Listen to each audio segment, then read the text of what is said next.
O arco e a lira. O poema, a revelação poética, poesia e história. Por Otávio Paz. Tradução de Ari Reutemann e Paulina Watt. Kozak Naif. Canal Le Conde. Poesia e história. O verbo desencarnado. O romance e o teatro são formas que permitem um compromisso entre o espírito crítico e o poético. O primeiro, o romance, além disso, o exige. Sua essência consiste justamente em ser um compromisso. Em contrapartida, a poesia lírica canta paixões e experiências irredutíveis à análise e que constituem um gasto e um desperdício. Exaltar o amor implica uma provação, um desafio ao mundo moderno, pois é algo que escapa à análise e que constitui uma exceção inclassificável. Daí o estranho prestígio do adultério na Idade Moderna. Se para os antigos era um crime ou um fato sem importância, no século XIX se transforma numa provocação à sociedade, numa rebelião e num ato consagrado pela luz ambígua do maldito. Assistimos agora ao fenômeno contrário. A voga do erotismo suprime os seus poderes de destruição e criação. Passagem do pecado à diversão anônima. O sonho, a divagação, o jogo dos ritmos e o devaneio também são experiências que alteram irrecuperavelmente a economia do espírito e turvam o juízo. Para o burguês, a poesia é uma distração. Mas a quem distrai, se não há alguns poucos extravagantes? Ou uma atividade perigosa. E o poeta? Um clown inofensivo, embora dispendioso, ou um louco e criminoso em potencial. A inspiração é fraude ou doença, e é possível classificar as imagens poéticas, curiosa confusão que persiste até hoje, como produtos de doenças mentais. Os poetas malditos não são uma criação do romantismo. São o fruto de uma sociedade que expulsa aquilo que não pode assimilar. A poesia não ilumina nem diverte o burguês. Por isso ele desterra o poeta e faz dele um parasita ou um vagabundo. Daí também que os poetas, pela primeira vez na história, não vivam do seu trabalho. Sua obra não vale nada. E este não vale nada se traduz precisamente em um não ganhar nada. O poeta tem de procurar outra ocupação, da diplomacia à fraude ou perecer de fome. Essa situação se confunde com o nascimento da sociedade moderna. O primeiro poeta louco foi Tasso. O primeiro criminoso, Villon. Os séculos de ouro espanhóis estão cheios de poetas mendigos e a época elisabetana de líricos rufiões. Góngora mendigou por toda a sua vida, trapaceou no jogo e acabou assediado pelos credores. Lope apelou para a intermediação. Na velhice de Cervantes há um penoso incidente em que mulheres da sua família aparecem sob uma luz equívoca. Mira de Ameusca, cônego em Granada e dramaturgo em Madrid, recebia por um emprego que não exercia. Quevedo, com variado sucesso, entregou-se à política. Alarcón se refugiou na alta burocracia. Marlowe foi assassinado em uma obscura intriga, depois de ter sido acusado de ateísmo e libertinagem. Johnson foi poeta laureado e recebia, além de uma soma em dinheiro, um barril anual de vinho, ambos insuficientes. Donne virou casaca e assim conseguiu chegar a Deão de São Paulo. No século XIX, a situação social dos poetas piora. Desaparecem os mecenas e seus ingressos diminuem, com exceções como a de Hugo, Victor Hugo. A poesia não tem cotação. Não é um valor que se pode transformar em dinheiro, como a pintura. As tiragens de luxo não eram tanto uma manifestação do espírito de seita da nova poesia como um recurso para vender mais caro em virtude do pequeno número de exemplares, livros que, de toda forma, o grande público não iria comprar. O Manifesto Comunista afirma que, abre aspas, a burguesia despojou de sua auréola todas as profissões até então consideradas veneráveis e dignas de respeito, do médico, do jurista, do padre, do sábio, do poeta, fez trabalhadores assalariados. Fecha aspas. Isso é verdade, com uma exceção. A burguesia fechou suas arcas aos poetas, nem criados nem bufões,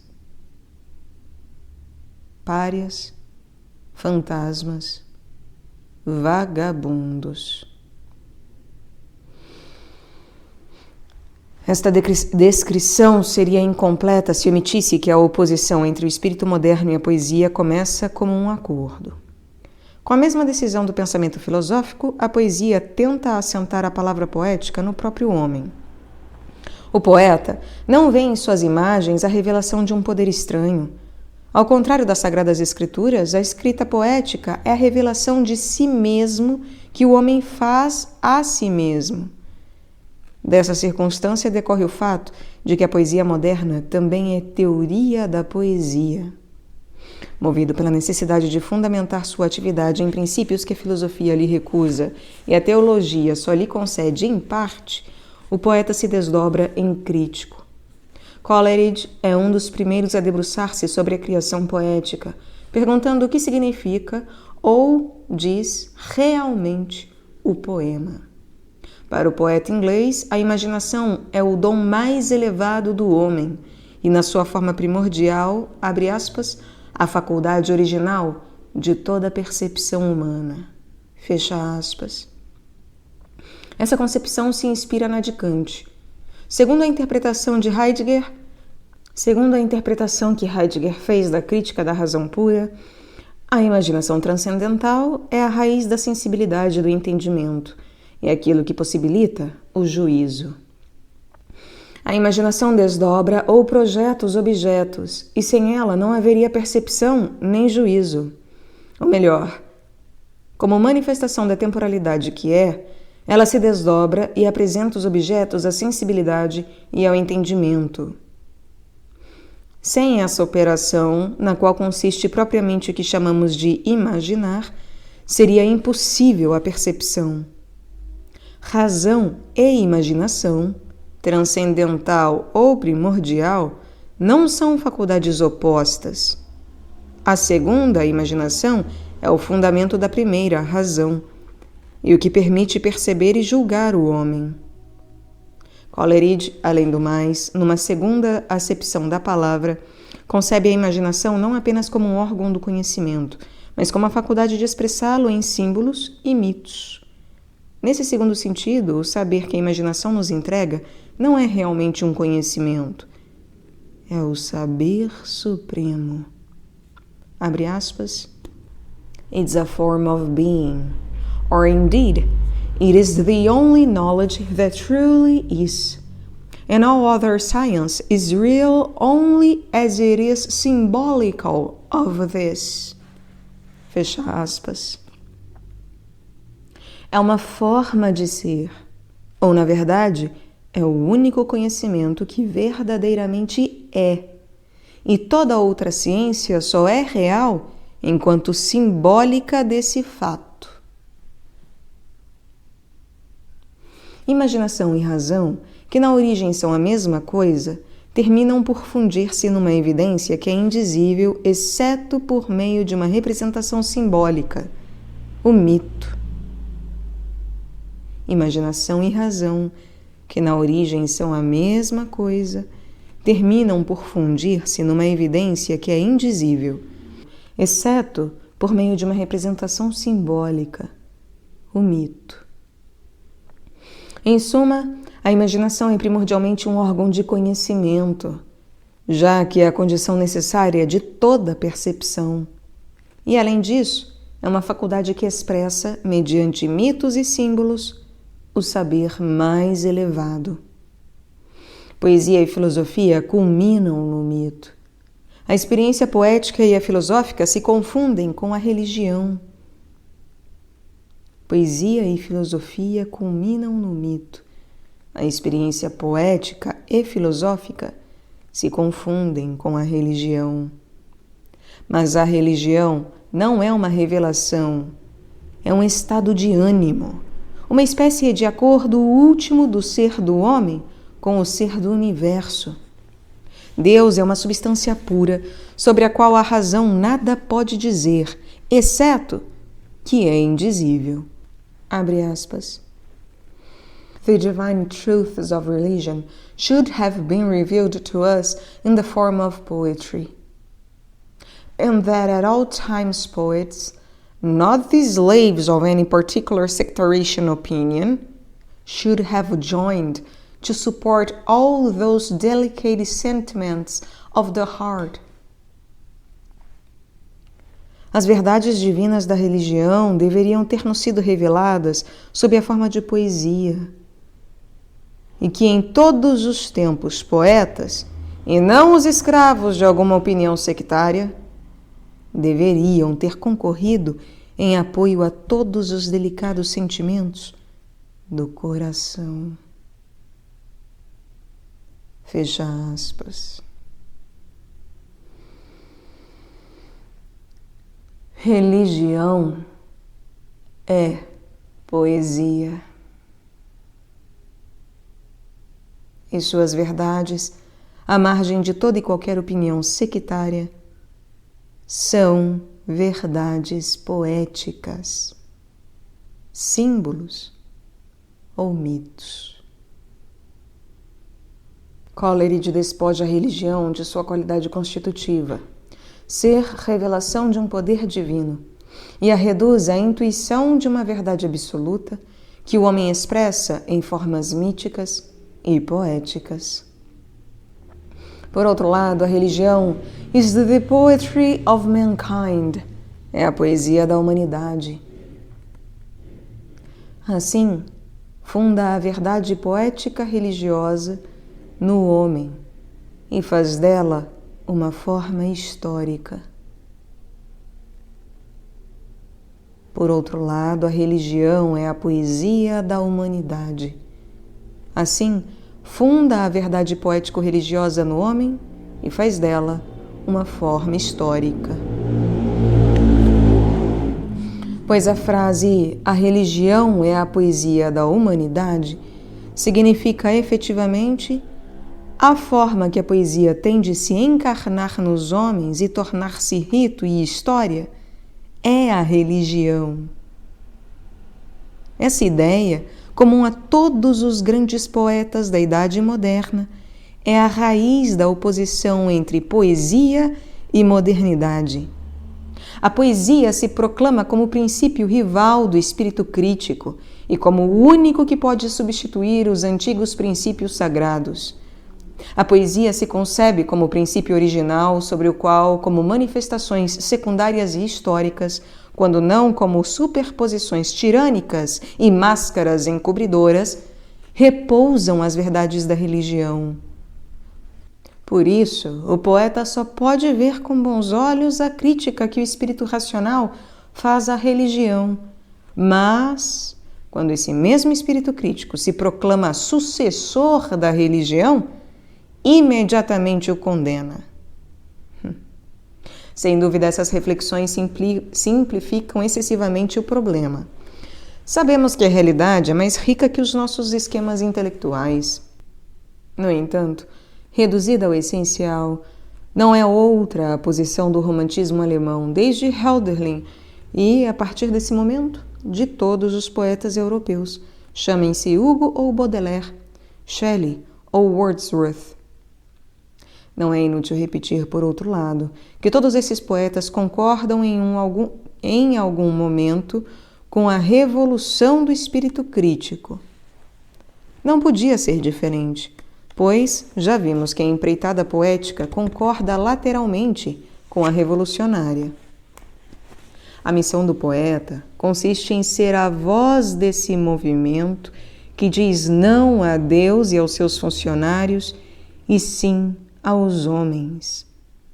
As escrituras do Mundo Novo serão as palavras do poeta revelando um homem livre de deuses e senhores, já sem intermediários diante da morte e da vida. A sociedade revolucionária é inseparável da sociedade baseada na palavra poética. Por isso não é estranho que a Revolução Francesa tenha suscitado uma imensa expectativa em todos os espíritos e conquistado a simpatia dos poetas alemães e ingleses. Certo, a esperança é substituída pela hostilidade. Mais tarde, porém, amortecido ou justificado o duplo escândalo do terror revolucionário e do cesarismo napoleônico, os herdeiros dos primeiros românticos voltam a identificar poesia e revolução. Para Shelley, o poeta moderno ocupará o seu antigo lugar, usurpado pelo sacerdote, e voltará a ser a voz de uma sociedade sem monarcas. Heine reivindica para o seu túmulo a espada do guerreiro.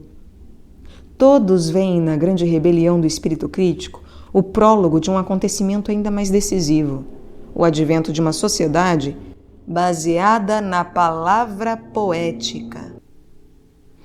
Novali observa que, abre aspas, a religião nada mais é que poesia prática, fecha aspas. Isto é, poesia encarnada e vivida. Mais ousado que Coleridge, o poeta alemão afirma, abre aspas, a poesia é a religião original da humanidade. Fecha aspas. Restabelecer a palavra original, missão do poeta, equivale a restabelecer a religião original, anterior aos dogmas das igrejas e dos estados. A atitude de William Blake ilustra de modo insuperável a direção da poesia e o lugar que ela ocupa no início da nossa época. Blake não economiza seus ataques e sarcasmos contra os profetas do século das luzes, especialmente contra o espírito voltairiano. Entretanto, com o mesmo furor, não para de escarnecer do cristianismo oficial. A palavra do poeta é a palavra original, anterior às Bíblias e aos Evangelhos. Abre aspas, o gênio poético é o homem verdadeiro. As religiões de todas as nações derivam de diferentes recepções do gênio poético. Os testamentos judeu e cristão derivam originalmente do gênio poético. Fecha aspas. O homem e o Cristo de Blake são o oposto do que nos propõem as religiões oficiais. O homem original é inocente e cada um de nós tem em si um Adão. O próprio Cristo é Adão. Os 10 mandamentos são invenção do demônio. Abre aspas. Jesus era casto ou terá dado aulas de castidade? A manhã enrubesceu num vermelho ardente. Maria foi encontrada num leito adúltero. Já não há bem nem mal. As trombetas do Sinai deixam de atroar. Fecha aspas. A missão do poeta é restabelecer a palavra original, distorcida pelos sacerdotes e pelos filósofos. Abre aspas. As prisões são feitas com as pedras da lei, os bordéis com os tijolos da religião. Fecha aspas. Blake canta a Revolução Norte-Americana e a Francesa, que destroem as prisões e tiram Deus das igrejas. Mas a sociedade que a palavra do poeta profetiza não pode ser confundida com a utopia política. A razão cria cárceres mais escuros que a teologia. O inimigo do homem se chama Urizen, a razão. o Deus dos sistemas, o prisioneiro de si mesmo.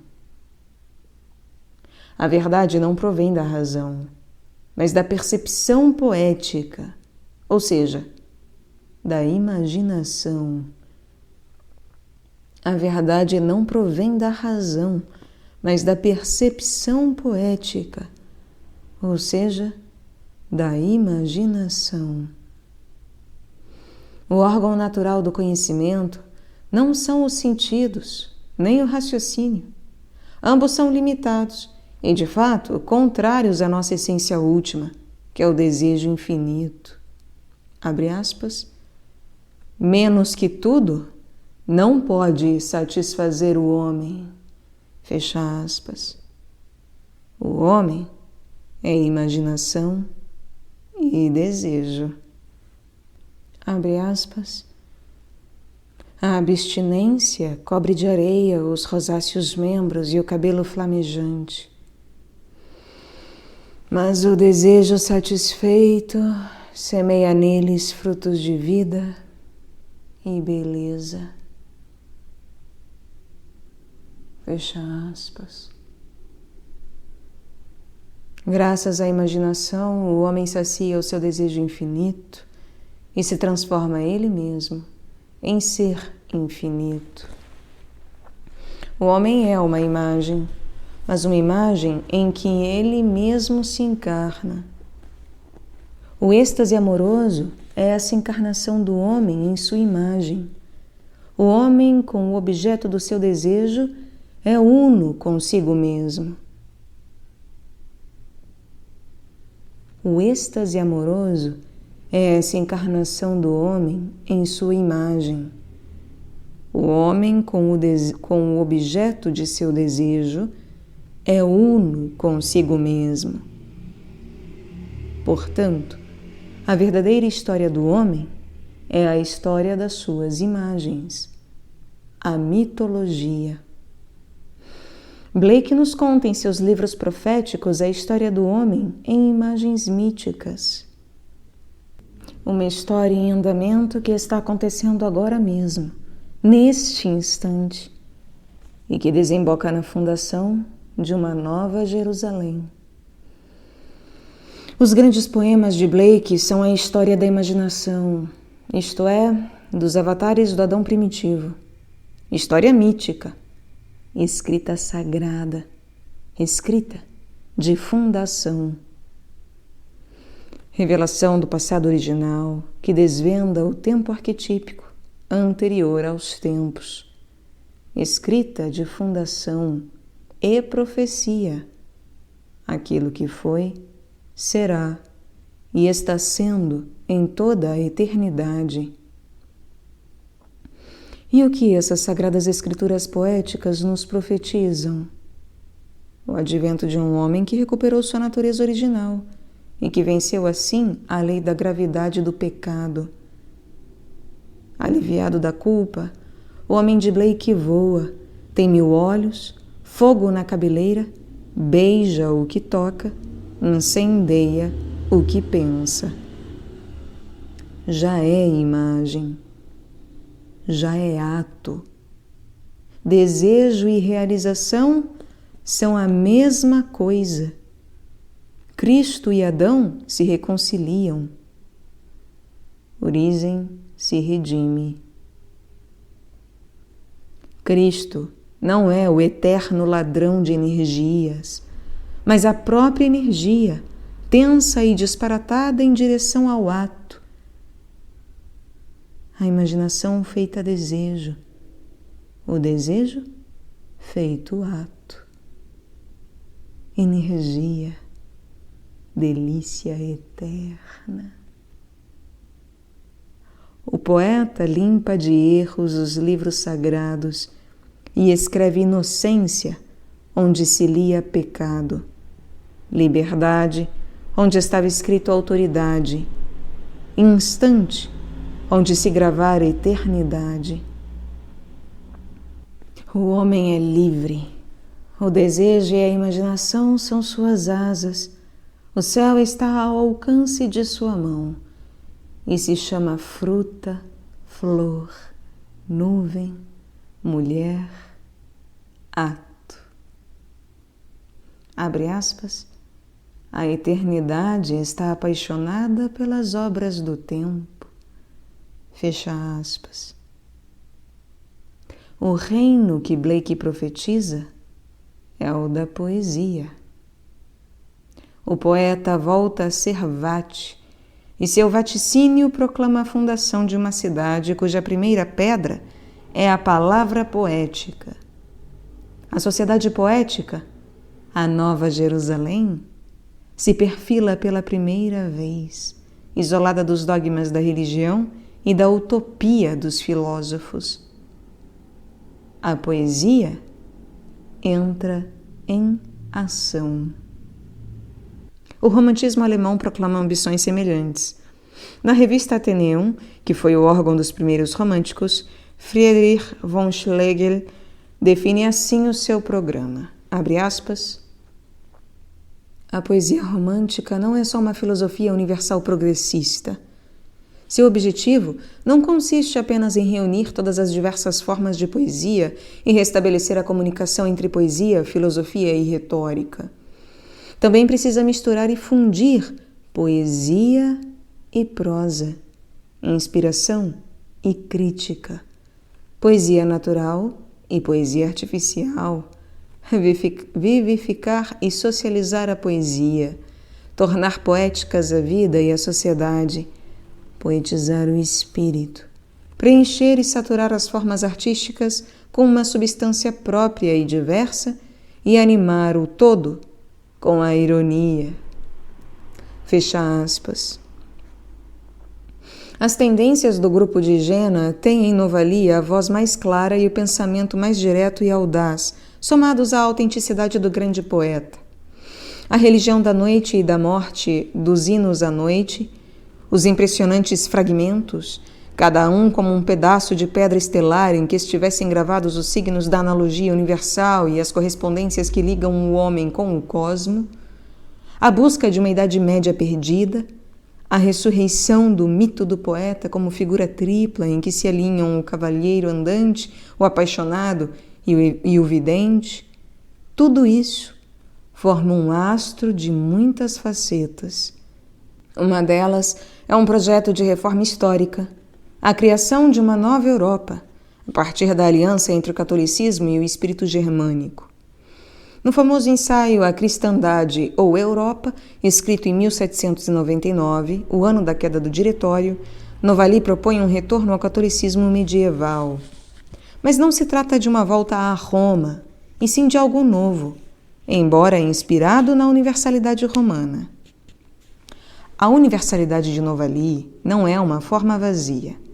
O espírito germânico será sua substância, pois a Idade Média está viva e intacta nas profundezas da alma popular alemã. E o que é a Idade Média, senão a profecia, o sonho do espírito romântico? O espírito romântico. A poesia. História e poesia se fundem. Um grande concílio da paz reconciliará a liberdade com o papado, a razão filosófica com a imaginação. Novamente, e por vias inesperadas, a poesia entra na história.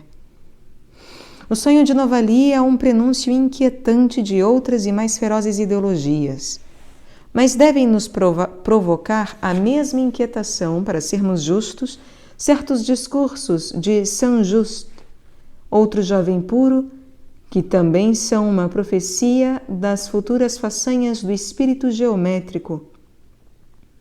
A posição de Novali, por outro lado, reflete uma dupla crise, pessoal e histórica, impossível de analisar aqui. Basta dizer que a Revolução Francesa pôs os melhores espíritos alemães entre a espada e a parede, como fez com os espanhóis. O grupo de Jena, após um período de sedução, e não sem sofrimento, renega muitas das suas concepções do primeiro momento. Alguns se jogam nos braços da Santa Aliança, pedem proteção à Igreja Católica ou aos príncipes, e o resto ingressa na grande noite romântica da morte.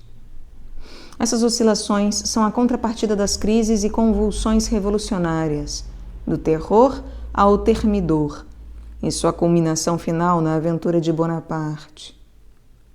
É impossível entender a reação romântica se esquecermos das circunstâncias históricas. Defender a Alemanha das invasões napoleônicas era lutar contra a opressão estrangeira, mas também fortificar o absolutismo interno. Dilema insolúvel para a maioria dos românticos. Como disse Marx, abre aspas, a luta contra Napoleão foi uma regeneração acompanhada de uma reação. Fecha aspas. Nós, contemporâneos da Revolução de 1917 e dos processos de Moscou, podemos compreender melhor que ninguém as alternativas do drama romântico. A concepção de Novali se apresenta como uma tentativa de inserir a poesia no centro da história. A sociedade se transformará em comunidade poética e, mais precisamente, em poema vivo. A forma de relação entre os homens deixará de ser a de senhor e servo, patrão e criado, para transformar-se em comunhão poética. Novali prevê comunidades dedicadas a produzir coletivamente poesia. Essa comunhão é, acima de tudo, um penetrar na morte, a grande mãe. Porque só a morte, que é a noite, a doença e o cristianismo, mas também o abraço erótico, o festim onde a rocha se faz carne, nos dará acesso à saúde, à vida e ao sol. A comunhão de Novali é uma reconciliação das duas metades da esfera. Na noite da morte, que é assim a noite do amor, Cristo e Dioniso são um só. Há um ponto magnético onde as grandes correntes poéticas se cruzam. Em um poema como Pão e Vinho, a visão de Hölderlin, poeta solar, toca por um momento na do quinto hino de Novali. Poeta da noite. Nos hymnen, nos hinos, arde um sol secreto, sol de poesia, uva negra de ressurreição, astro coberto por uma armadura preta. E não é causal a irrupção dessa imagem do sol como um cavaleiro que usa armas e penacho enlutado, porque a comunhão de Novali é uma ceia mística e heróica em que os comensais são cavaleiros que também são poetas. E o pão que se reparte nesse banquete é o pão solar da poesia. Beberemos esse vinho de luz, seremos astros, diz o hino. Comunhão na poesia, a ceia do romantismo alemão é uma rima, ou resposta a Jerusalém de Blake. Nas duas visões descemos à origem dos tempos, em busca do homem original, o Adão, que é Cristo. Em ambas, a mulher, que é o alimento corporal mais elevado, é mediação, porta de acesso à outra margem, lá onde as duas metades se reconciliam e o homem é uno com suas imagens. Desde o seu nascimento, a poesia moderna se apresenta como uma empreitada autônoma e na contracorrente. Incapaz de se conciliar com o espírito crítico, também não encontra apoio nas igrejas. É revelador que, para Novali, o triunfo do cristianismo não implica a negação e sim a absorção das religiões pré-cristãs. Na noite romântica, abre aspas, tudo é delícia, tudo é poema eterno, e o sol que nos ilumina é a face augusta de Deus. Fecha aspas. A noite é sol. E o mais surpreendente é que essa vitória solar de Cristo se dá não antes, mas depois da era científica, isto é, na idade romântica, no presente. O Cristo histórico que pregou na Galileia evidentemente não é o mesmo que a deidade noite-sol invocada nos hinos. O mesmo acontece com a Virgem, que também é Perséfone e Sophie, a noiva do poeta. a morte, que é vida. O novo catolicismo de Novali é, ao pé da letra, novo e diferente do histórico. E também é o mais antigo, porque convoca as divindades que os pagãos adoravam. Nessa perspectiva, o ensaio A Cristandade ou Europa se ilumina com outro sentido. A poesia, mais uma vez, apresenta uma dupla face. É a mais revolucionária das revoluções e, simultaneamente, a mais conservadora das revelações, porque consiste em restabelecer a palavra original. A atitude dos outros grandes precursores, Hölderlin, Blake e Nerval, é ainda mais nítida.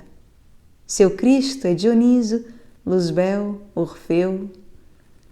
A raiz da ruptura entre poesia moderna e religião é de índole diferente daquela de ruptura entre o espírito poético e o racional, mas suas consequências são semelhantes. Também as igrejas, como a burguesia, expulsam os poetas. A oposição entre as escrituras poéticas e as escrituras sagradas é de tal natureza que todas as alianças da poesia moderna com as religiões estabelecidas terminam em escândalo. Nada menos ortodoxo que o cristianismo de um Blake ou de um Novali. Nada mais suspeito que o de um de Baudelaire. Nada mais afastado da religião oficial que as visões de um Shelley, um Rimbaud ou um Mallarmé, para não falar daquele que fez da ruptura e da negação o canto fúnebre mais acerado do século, Isidore de Casse. Não é necessário acompanhar os episódios da marcha sinuosa e subterrânea do movimento poético do século passado, sempre oscilante entre os dois polos revolução e religião. Cada adesão termina em ruptura, cada conversão em escândalo. Monnerot comparou a história da poesia moderna com a das seitas gnósticas e com a dos adeptos da tradição oculta. Isso é verdade em dois sentidos.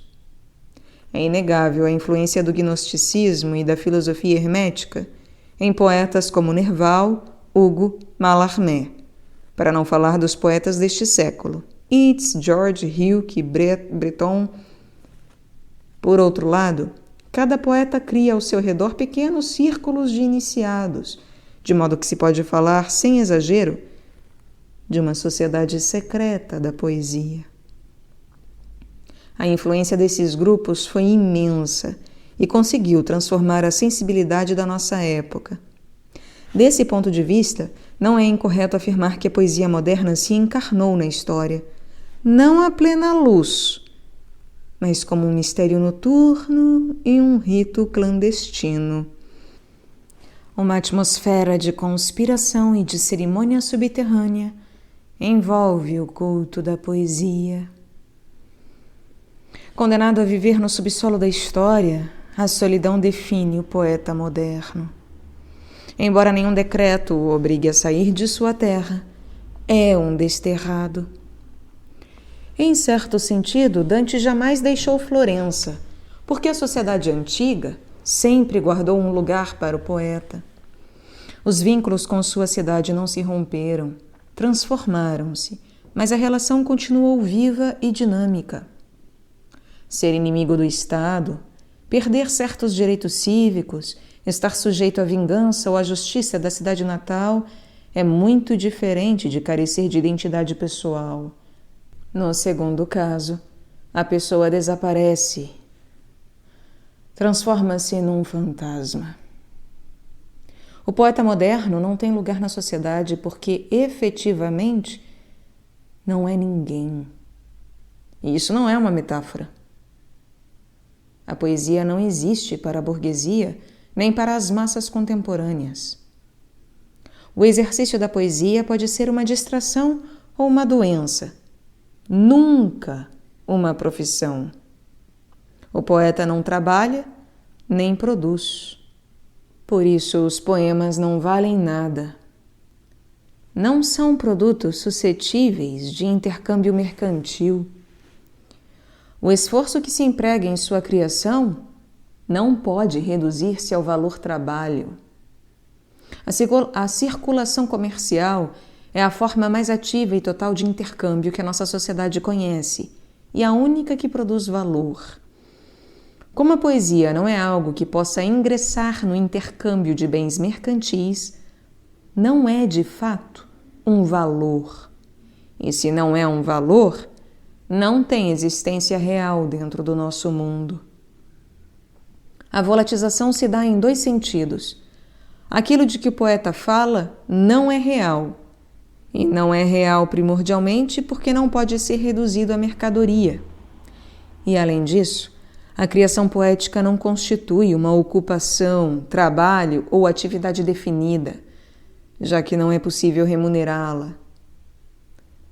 Daí que o poeta não tenha status social.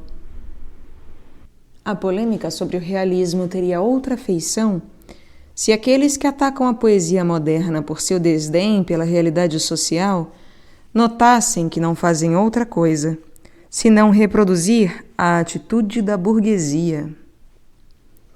A poesia moderna não fala de coisas reais, porque antes dela se decidiu abolir toda uma parte da realidade, exatamente aquela que, desde o nascimento dos tempos, foi o manancial da poesia. Diz Breton, abre aspas, o mais admirável do fantástico é que ele não é fantástico, mas real. Fecha aspas. Ninguém se reconhece na poesia moderna porque fomos mutilados e esquecemos como éramos antes dessa operação cirúrgica. No mundo de coxos, aquele que diz que há seres com duas pernas é um visionário, um homem que escapa da realidade.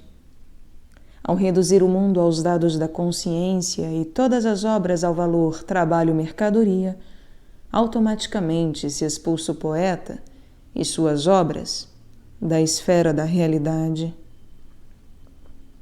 À medida que o poeta se apaga com a existência social e se torna cada vez mais rara a circulação de suas obras à plena luz, aumenta o seu contato com aquilo que, por falta de melhor expressão, chamaremos de metade perdida do homem. Todas as iniciativas da arte moderna se destinam a restabelecer o diálogo com essa metade. O auge da poesia popular, o recurso ao sonho e ao delírio, o emprego da analogia como chave do universo, as tentativas de recuperar a linguagem original, a volta aos mitos, a descida na noite, o amor pela arte dos primitivos, tudo é busca do homem perdido. Fantasma numa cidade de pedra e dinheiro, despojado de sua existência concreta e histórica, o poeta cruza os braços e vislumbra que todos nós fomos arrancados de algo e jogados no vazio, na história, no tempo.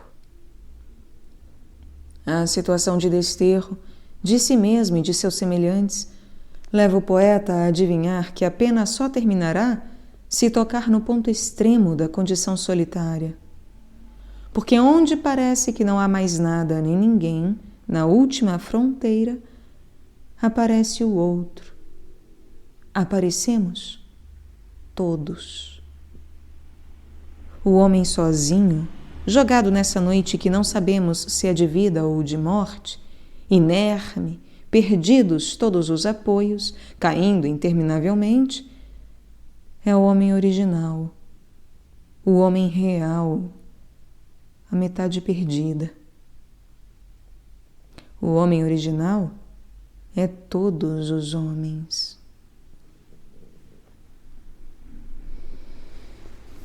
A tentativa mais desesperada e total de romper o cerco e fazer a poesia um bem comum se deu onde as condições objetivas eram mais críticas. Na Europa, depois da Primeira Guerra Mundial. Entre todas as aventuras desse tempo, a mais lúcida e ambiciosa foi o surrealismo. Examiná-lo será explanar, em sua forma mais extrema e radical, as pretensões da poesia contemporânea. O programa surrealista, transformar a vida em poesia e provocar assim uma revolução decisiva nos espíritos, nos costumes e na vida social, não é diferente do projeto de Friedrich von Schlegel e seus amigos. Tornar poéticas a vida e a sociedade. Para isso, tanto uns como outros apelam para a subjetividade.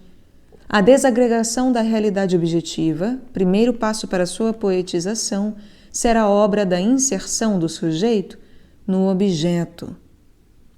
A ironia romântica e o humor surrealistas dão-se as mãos.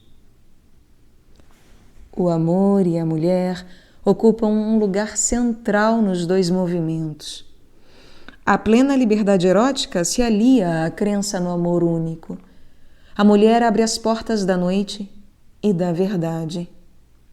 A união amorosa é uma das experiências mais elevadas do homem, e nela este entra em contato com as duas vertentes do ser, a morte e a vida, a noite e o dia. As heroínas românticas, belas e terríveis, como a maravilhosa Caroline van Gindenrode, reencarnam em mulheres como Leonora Carrington. As vicissitudes políticas também são parecidas. Entre a reação bonapartista e a Santa Aliança, Schlegel se entrega a Metternich e outros se refugiam no catolicismo. Em direção oposta, mas não menos negadora do seu passado, ante o mundo burguês e a reação stalinista, poetas como Aragon e Éluard abraçam esta última. Os outros se dispersam, até que o campo de concentração ou o manicômio os devorem. Desnos e Artaud continuam sua aventura sozinhos, ação e criação como René Char, ou persistem como Breton e Perret, em busca de um caminho que concilie poesia e revolução. Não menos notáveis são as diferenças. Entre os surrealistas é menos agudo e amplo o olhar metafísico. Mesmo em Breton, o único com vocação realmente filosófica, a visão é parcial e esfacelada. A atmosfera que envolve os românticos é a filosofia alemã. O surrealismo é envolvido pela poesia de Apollinaire, pela arte contemporânea, por Freud e por Marx. Em compensação, a consciência histórica dos surrealistas é mais clara e profunda e sua relação com o mundo mais direta e arrojada. Os românticos acabam negando a história e refugiando-se no sonho.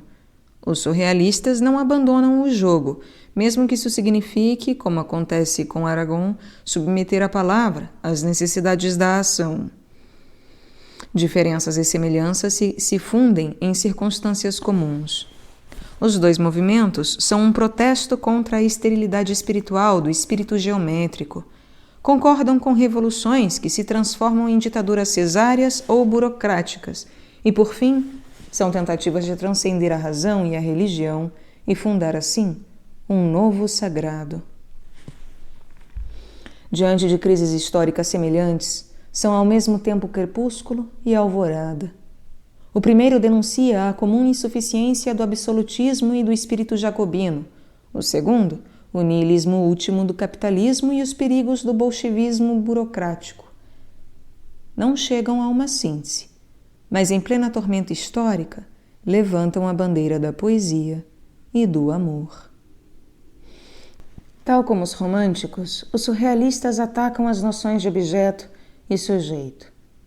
Não teria utilidade voltar à descrição da sua atitude, já exposta em outro capítulo. É útil, porém, destacar que a afirmação da inspiração como manifestação do inconsciente e as tentativas de criar poemas coletivamente implicam uma socialização da criação poética. A inspiração é um bem comum. Basta fechar os olhos para que as imagens fluam. Todos nós somos poetas e temos, sim, de tirar leite das pedras. Blake disse: All men are alike in the poetic genius. Todos os homens são iguais em matéria de gênio poético. O surrealismo tenta mostrar isso recorrendo ao sonho, ao ditame do inconsciente e à coletivização da palavra. A poesia hermética de Mallarmé e Valéry e a concepção do poeta como um eleito e um ser à parte sofre um abalo terrível. Todos podemos ser poetas. Abre aspas. Devolvemos o talento que nos atribuem. Falem-me do talento desse metro de platina, desse espelho, dessa porta. Não temos talento. Fecha aspas. Diz Breton no primeiro manifesto. A destruição do sujeito implica a destruição do objeto. O surrealismo põe em questão as obras. Toda obra é uma aproximação, uma tentativa de alcançar alguma coisa. Mas, quando a poesia está ao alcance de todos, os poemas e os quadros são supérfluos. Todos nós podemos fazê-los, e mais, todos nós podemos ser poemas. Viver em poesia é ser poemas, ser imagens. A socialização da inspiração leva ao desaparecimento das obras poéticas dissolvidas na vida. O surrealismo não se propõe tanto à criação de poemas, mas à transformação dos homens em poemas vivos. Dentre os meios destinados a consumar a abolição da antinomia poeta e poesia, poema e leitor, você e eu, o mais radical é a escrita automática. Quebrada a casca do eu, destruídos os tabiques da consciência, possuído pela outra voz que vem do fundo como uma água que emerge, o homem retorna àquilo de que foi separado quando a consciência nasceu. A escrita automática é o primeiro passo para restaurar a Idade de Ouro, na qual pensamento e palavra, fruto e lábios, desejo e ato são os sinônimos. A lógica superior que Novali pedia é a escrita automática. Eu é tu. Isto é aquilo. A unidade dos opostos é um estado no qual o conhecimento cessa, porque quem conhece se fundiu com aquilo que é conhecido. O homem é uma fonte de evidências. A prática da escrita automática apresenta várias dificuldades. Em primeiro lugar, é uma atividade que se realiza na direção oposta a todas as noções vigentes no nosso mundo. Ataca, evidentemente, um dos fundamentos da moral corrente, o valor do esforço. Por outro lado, a passividade que o automatismo poético exige implica uma decisão violenta, o esforço voluntário de não intervir. A tensão que se produz é insuportável e poucos conseguem chegar, se é que chegam, a esse estado de atividade passiva. A escrita automática não está ao alcance de todos. E até direi que sua prática efetiva é impossível, já que supõe uma identidade entre o ser do homem individual e a palavra, que é sempre social. O equívoco da linguagem reside justamente nessa oposição. A linguagem é simbólica porque tenta relacionar duas realidades heterogêneas, o homem e as coisas que nomeia. A relação é duplamente imperfeita porque a linguagem é um sistema de símbolos que, por um lado, reduz a equivalência à heterogeneidade de cada coisa concreta e, por outro, obriga o homem individual a empregar símbolos gerais. A poesia se propõe exatamente a encontrar uma equivalência, é isso a metáfora, em que não desapareçam as coisas em sua particularidade concreta, nem o homem individual. A escrita automática é um método para alcançar um estado de perfeita coincidência entre as coisas, o homem e a linguagem. Se esse estado fosse alcançável, consistiria numa abolição da distância entre a linguagem e as coisas e entre aquela e o homem. Mas é essa distância que engendra a linguagem. Se a distância desaparece, a linguagem se evapora. Em outras palavras, o estado a que a escrita automática aspira não é a palavra, e sim o silêncio. Não nego a espontaneidade nem o automatismo. São partes constitutivas da premeditação ou inspiração. A linguagem nos diz, desde que o digamos. O nosso juízo sobre essa ideia será menos severo se a inserirmos na perspectiva histórica do surrealismo. O automatismo é outro nome da recuperação da consciência alienada que o movimento revolucionário postula. Numa sociedade comunista, o trabalho se transformaria pouco a pouco em arte. A produção de coisas seria também criação de obras. E à medida que a consciência determinasse a existência, todos seríamos poetas, porque os nossos atos seriam criações. A noite, que é um eterno poema, seria uma realidade cotidiana e em pleno sol. Agora, depois da Segunda Guerra Mundial e dos anos tensos que a sucederam, podemos ver com mais clareza em que consistiu o fracasso revolucionário do surrealismo. Nenhum dos movimentos revolucionários do passado havia adotado a forma fechada do Partido Comunista. Nenhuma das escolas poéticas anteriores se apresentou como um grupo tão compacto e militante. O surrealismo não apenas se proclamou a voz poética da revolução, mas também identificou esta última com a poesia. A nova sociedade comunista seria uma sociedade surrealista, na qual a poesia circularia pela vida social como uma força perpetuamente criadora. Mas, na realidade histórica, essa nova sociedade já havia gerado seus mitos, suas imagens e um novo sagrado. Antes de nascer o culto aos chefes, já haviam surgido os guardiões dos livros santos e uma casta de teólogos e inquisidores. Finalmente, a nova sociedade começou a ficar extremamente parecida com as antigas, e muitos dos seus atos lembravam não só o terror do Tribunal da Saúde Pública, como as façanhas dos faraós. Entretanto, a transformação do Estado operário de Lenin em uma imensa e eficaz burocracia precipitou a ruptura, mas não foi sua causa. Com Trotsky no poder, as atividades não teriam sido muito diferentes. Basta ler Literatura e Revolução para ver que a liberdade da arte também tinha certos limites para Trotsky. Se o artista os ultrapassa, o Estado revolucionário tem o dever de sacudi-lo pelos ombros. O compromisso era impossível, pelas mesmas razões que haviam impedido toda a união permanente dos poetas do século anterior com a Igreja, o Estado liberal ou a burguesia. A partir dessa ruptura, o surrealismo volta a ser o que eram os antigos círculos poéticos.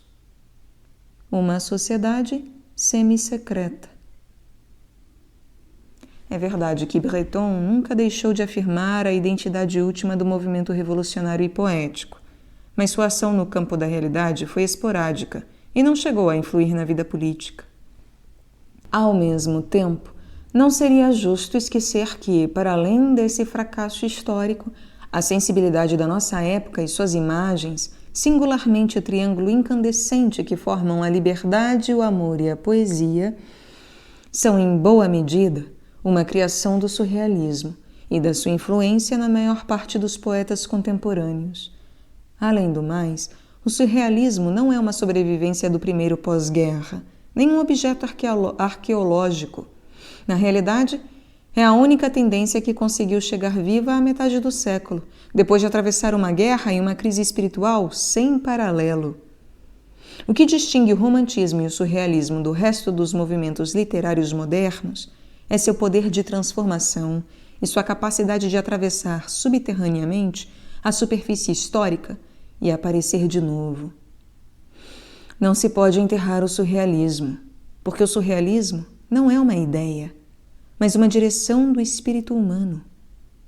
A inegável decadência do estilo poético surrealista, transformado em receita, é a decadência de determinada forma de arte e não afeta essencialmente os seus poderes últimos. O surrealismo pode criar novos estilos, fertilizar os velhos ou mesmo prescindir de forma e se tornar um método de busca interior. Pois bem, independentemente do que o futuro reserve a esse grupo e suas ideias, É evidente que a solidão continua sendo a marca dominante na poesia atual. A escrita automática, a Idade de Ouro, a noite que é o festim eterno, o mundo de Shelley e Novali, de Blake e Hölderlin, não está ao alcance dos homens. A poesia não se encarnou na história. A experiência poética é um estado excepcional e o único caminho que resta ao poeta é o velho caminho da criação de poemas, quadros e romances. Mas se voltar ao poema não é um simples retorno, nem uma restauração. Cervantes não renega Dom Quixote, assume a sua loucura, não a vende por umas migalhas de senso comum. O poema futuro, para ser poema de verdade, deverá partir da grande experiência romântica. As perguntas que fazem os maiores poetas há 1,5 século terão resposta?